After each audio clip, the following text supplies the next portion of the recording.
960.000, hampir 1 juta orang. Nah, mereka akan turun di Turki. Turki akan dikuasai oleh mereka. Sekarang Erdogan, saya dalam media ini, benar apa tidak? Erdogan mengatakan meminta agar Uni Eropa menerima Turki sebagai anggotanya. Apakah ini siasat politik Erdogan? Karena bagaimanapun juga Erdogan, Turki ini termasuk negara NATO kan?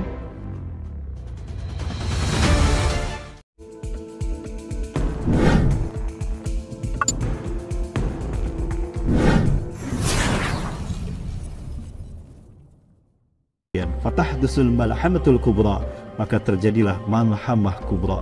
Apa itu malhamah kubra? Perang. Malhamah itu artinya tempat daging. Artinya peperangan ini akan menyisakan bangkai manusia kubra dalam jumlah besar. Artinya perang saat itu tidak menggunakan teknologi, karena teknologi sudah hilang dari muka bumi. Jika teknologi sudah hilang dari muka bumi, berarti Konstantinia, Turki, kata Rasulullah, akan kembali dikuasai kaum muslimin. Karena nanti Romawi ketika dia memisahkan diri dari umat Islam, fatashrikuna tahta samanina rayah. Ya, mereka berkumpul di bawah 80 bendera Romawi. Walikuli rayatin isna asyara alaf junudan. Satu bendera 12.000 pasukan. Berarti berapa banyak Romawi? Pasukan Romawi berapa banyak? 80 kali 12.000. Berapa bunda? Ini bunda pintar matematikanya nih. Betul ya bunda ya? Bunda tuh pintar ngitung. Saya kalau kami para pria kan cuma terima kasih gitu ya. Terima dari kantor kasih ke istri gitu ya. Terima kasih gitu bunda. Nah, kurang 1 lembar aja bunda tahu. 1 lembar lagi mana nih?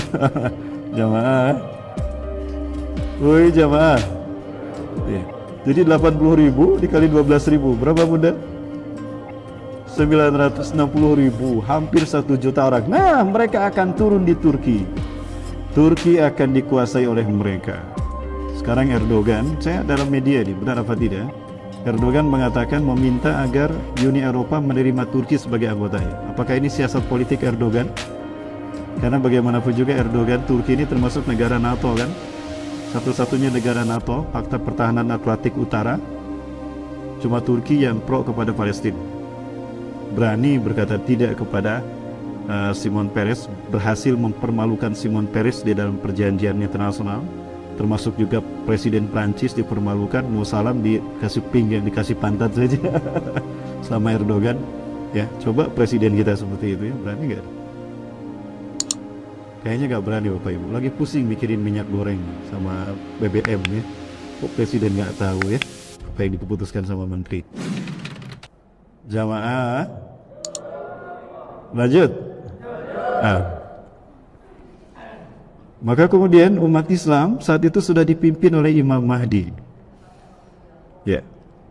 Wa qad uqimatis shalah, dan salat sudah dikumandangkan, azan sudah dikumandangkan, azan subuh.